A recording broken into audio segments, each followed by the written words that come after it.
जब पहली बार ईओयू के टीम ने आईएएस रंजीत कुमार से पूछताछ की तो उन्होंने कहा कि कृष्ण मोहन कुमार कौन है हम नहीं जानते हैं, अच्छे से नहीं जानते हैं। बाद में कल और परसों आपने देखा कि फोटो सोशल मीडिया पर वायरल होते रहे जिसमें कि कृष्ण मोहन कुमार उनके साथ थे।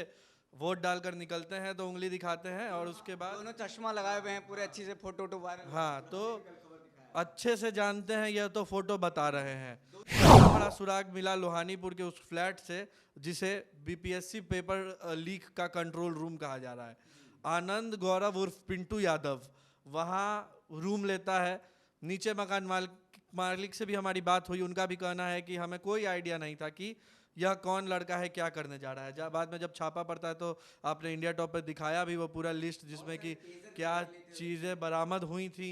और शक का दायरा यह भी कहता है कि पुलिस विभाग में भी या बीपीएससी में भी उसके जानने वाले कुछ लोग हैं जिनके आधार पर उसे सूचना मिलती है और वो फरार हो जाता है। बाकी सब लोग पकड़े जाते हैं, आनंद गौरव फरार हो जाता है। और टेलीफोन पर 10 लाख रुपए में डील करने की बात जो वायरल हुई, कहा जा रहा है कि वह ऑडियो भी जो है वो आनंद गौरव का ही है।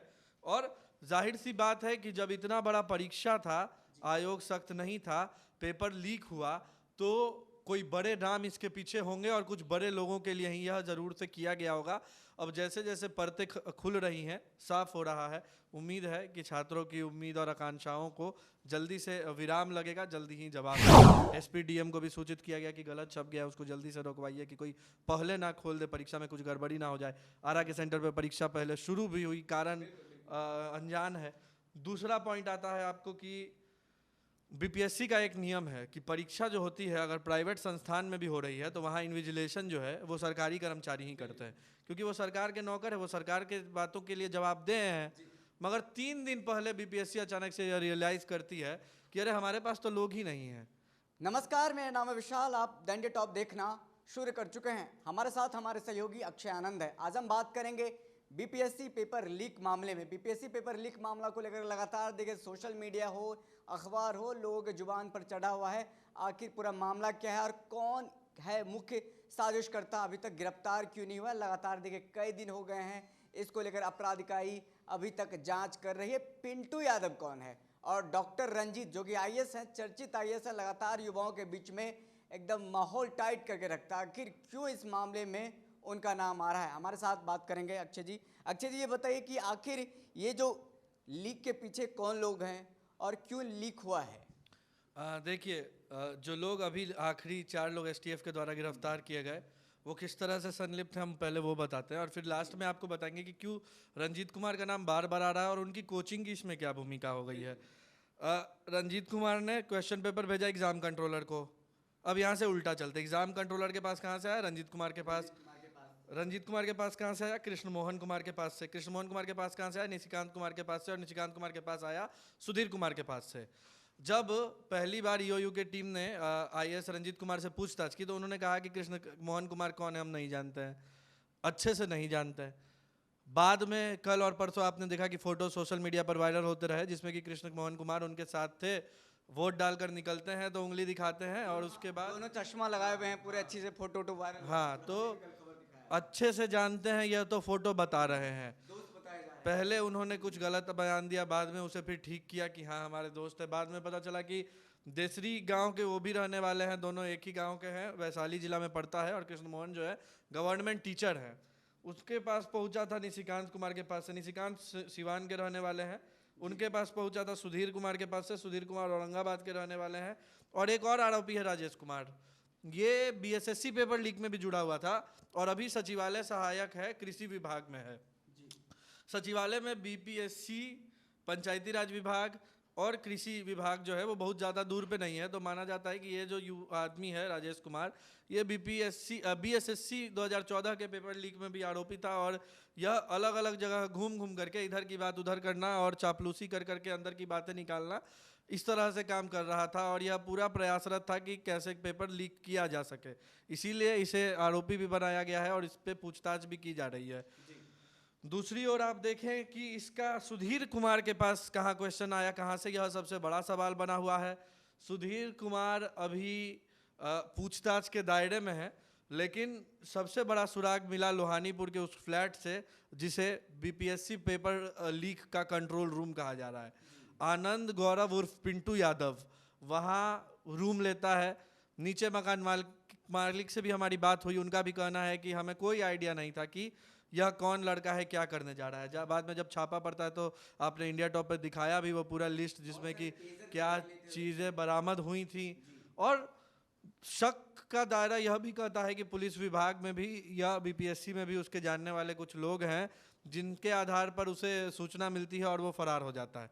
बाकी सब लोग पकड़े जाते हैं, आनंद गौरव फरार हो जाता है। अच्छा, आनंद गौरव के अपराधों का सिलसिला जो है वो बीपीएससी से ही नहीं शुरू हुआ है, वो यूपी शिक्षक बहाली का भी बहुत बड़ा आरोपी है और वहाँ से फरार चल रहा है। वो मुंगेर के एक केस में, मर्डर केस में भी आरोपी है और वहाँ से भी फरार चल रहा है। और टेलीफोन पर 10 लाख रुपए में डील करने की बात जो वायरल हुई, कहा जा रहा है कि वह ऑडियो भी जो है वो आनंद गौरव का ही है। और जाहिर सी बात है कि जब इतना बड़ा परीक्षा था, आयोग सख्त नहीं था, पेपर लीक हुआ, तो कोई बड़े नाम इसके पीछे होंगे और कुछ बड़े लोगों के लिए ही यह जरूर से किया गया होगा। अब जैसे जैसे परतें खुल रही हैं, साफ हो रहा है, उम्मीद है कि छात्रों की उम्मीद और आकांक्षाओं को जल्दी से विराम लगेगा, जल्दी ही जवाब मिलेगा। विशाल, तो आपने तमाम चीज़ें बताई, ये जांच कहाँ तक पहुंची है, ये सबसे अहम इम्पोर्टेंट है, जो कि हमारे तमाम दर्शक ये भी जानना चाहते हैं। छापेमारी लगातार जारी है और एक के बाद एक अलग अलग सुराग जो है वो खंगाले जा रहे हैं।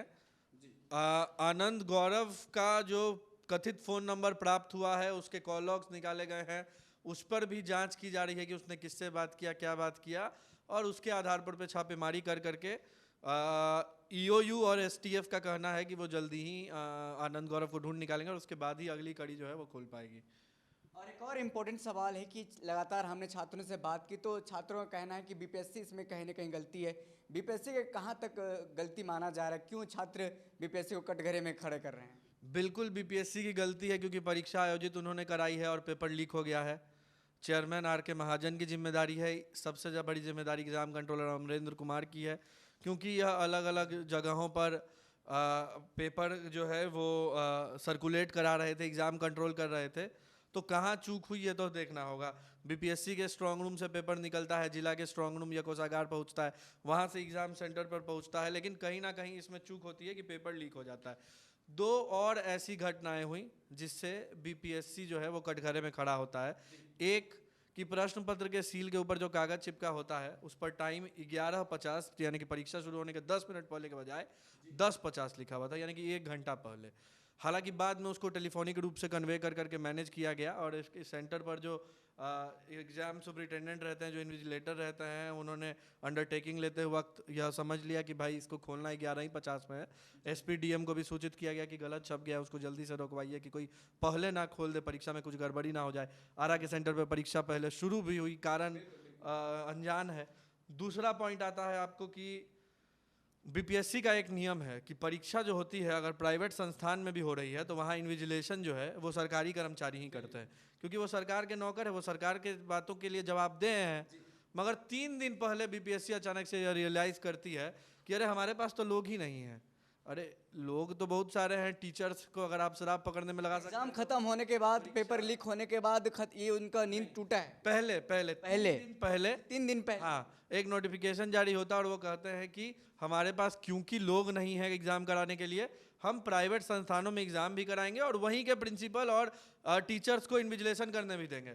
तो आप ही बताइए कि एक प्राइवेट कॉलेज का प्रिंसिपल और टीचर जहाँ होगा उससे आप किस बात की लॉयल्टी एक्सेप्ट करेंगे? वो तो घूस लेगा, वो तो उसको तो एक मौका मिला है कि उसके स्कूल में बीपीएससी जैसा बड़ा एग्ज़ाम हो रहा है, वो तो चाहेगा कि जो पैसा मिल जाए लेके सब काला काम करके निकल जाओ। तो दूसरी बीपीएससी की गलती वो। अब एक और गलती ये है कि अमरेंद्र कुमार सहित लगभग 54 ऐसे पदाधिकारी हैं बीपीएससी में, अधिकारी और कर्मचारी हैं बीपीएससी में, जिनके रिटायरमेंट का उम्र हो चुका है मगर एक्सटेंशन पे उन्हें रखा गया है। तो लगता है कि बीपीएससी या सरकार सोच रही है कि भाई रिटायर्ड लोग बहुत अच्छा परीक्षा करवा पाएंगे। हालांकि यह माना जाता है कि 3 साल में किसी का भी ट्रांसफ़र होना चाहिए, बिहार सरकार में नियम भी है, होता भी है। ये सारे 3 साल से अधिक पे ही हैं, कल रिटायरमेंट, कुछ तो रिटायरमेंट के बाद भी है। तो इनके सबको देखते हुए यह माना जा रहा है कि पुराने लोग जो वहाँ पैर जमाए हुए हैं उन्होंने भी कहीं कोई चूक की है और मौका मिला था पैसा कमाने का, अपने अपने तरीके से सबने अपनाए और उसके बाद 6 लाख बच्चों की ज़िंदगियों के साथ खिलवाड़ हुआ और 6 लाख बच्चों की ज़िंदगियों से जुड़े हुए जो उनके परिवार वाले हैं, जो करोड़ों में हैं, उनके साथ खिलवाड़ होता है। बच्चे लगभग 4 लाख से अधिक बच्चे ऐसे जो स्टेशन पे, प्लेटफॉर्म पे और बस स्टैंड पे सो करके एग्ज़ाम देने गए थे, मगर वो परीक्षा कैंसिल हो गई। अक्षय जी, सबसे इम्पोर्टेंट सवाल ये है कि चर्चित आईएएस डॉक्टर रंजीत सिंह को लेकर के उठ रहा है, सोशल मीडिया पर नाम आ रहा है, कई फोटोज़ वायरल हो रहे हैं कृष्ण कुमार सिंह के साथ जो कि करीबी बताए जा रहे हैं। आपने जिस तरीके से बताया कि देसरी गांव में वो शिक्षक हैं, पढ़ाते हैं, दोनों का घर पास में ही। तो अब आगे क्या होगा, क्योंकि जिस तरीके से गुजरात कैडर उनका है, उनको बिहार बुलाया गया, सीतामढ़ी का डीएम बनाया गया, फिर इससे पहले शिक्षा विभाग के डायरेक्टर थे, फिर पंचायती राज विभाग में, अब क्या होगा? 2010 में वो आए बिहार, गुजरात केडर के हैं, बिहार में काम कर रहे हैं, बिहारी हैं, तो मन किया होगा कि बिहार के लिए कुछ करें, तो आ गए। मिशन 50 के नाम से एक चैरिटेबल कोचिंग भी चलाते हैं। इसी कोचिंग के 54वें बीपीएससी के रिजल्ट की वजह से शक की सुई एक बार फिर से रंजीत कुमार के पीछे आई है, क्योंकि उन्होंने खुद एक मीडिया में बयान देते हुए कहा कि 350 बच्चे उनके कोचिंग के क्वालिफाई कर गए थे इंटरव्यू तक। 350 इंटरव्यू भी क्वालिफाई करके थे, 308 सॉरी, अगर एक सेकेंड, ये 350, हाँ 350 बच्चे क्वालिफाई कर गए थे। और जहाँ तक मुझे याद है कि उस बार 608 वैकेंसी थी, मतलब आधे से भी ज़्यादा बच्चे। हालांकि हर कोचिंग वाला यही दावा करता है कि मेरे कोचिंग का बच्चा जो है टॉप किया है, लेकिन इतने बच्चे क्वालिफाई कर जाते हैं तो शक की सुई जाएगी कि कहीं आप उन्हें फैब्रिकेट तो नहीं कर रहे, कहीं आप उन्हें कोई फेवर तो नहीं दे रहे, क्योंकि बच्चे तो आम है, हर बच्चों का हक है कि भाई वो इस तरह की परीक्षाओं को निकाले या एग्ज़ाम दे रहे हैं तो सबके लिए सामान्य स्थिति हो। कृष्ण मोहन से उनका जुड़ाव, उनका पहली बार गलत बयान देना, क्योंकि आपको याद होगा कि जब 2020 के टॉपर जो थे यूपीएससी के शुभम कुमार, वो मिशन 50 पहुंचे थे, तो वहाँ पे कृष्ण मोहन जो है वो उनका इंटरव्यू कर रहे थे।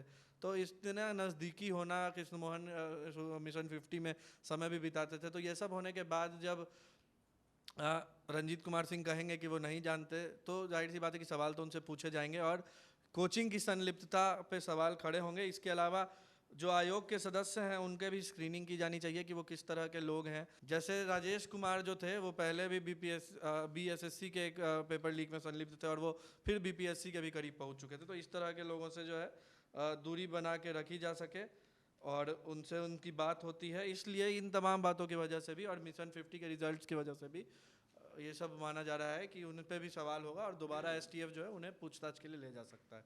देखिए, तो तमाम सवालों का जवाब मुझे लगता है कि आपको मिल गया होगा कि बीपीएससी पेपर लीक कांड में क्या कुछ हुआ है, अब तक जांच कहां तक गया है, और चर्चित आईएएस डॉक्टर रंजीत कुमार के बारे में और उनके जो करीबी दोस्त हैं कृष्ण मोहन सिंह, उसको लेकर तमाम सारे बातें हुई हैं। अब आगे आने वाली वीडियो में हम ये बताएंगे कि क्या कुछ आगे होगा और क्या कुछ अपडेट आएंगे, इसके बारे में बताएं। फिलहाल के लिए इस वीडियो में इतना ही, बहुत बहुत धन्यवाद।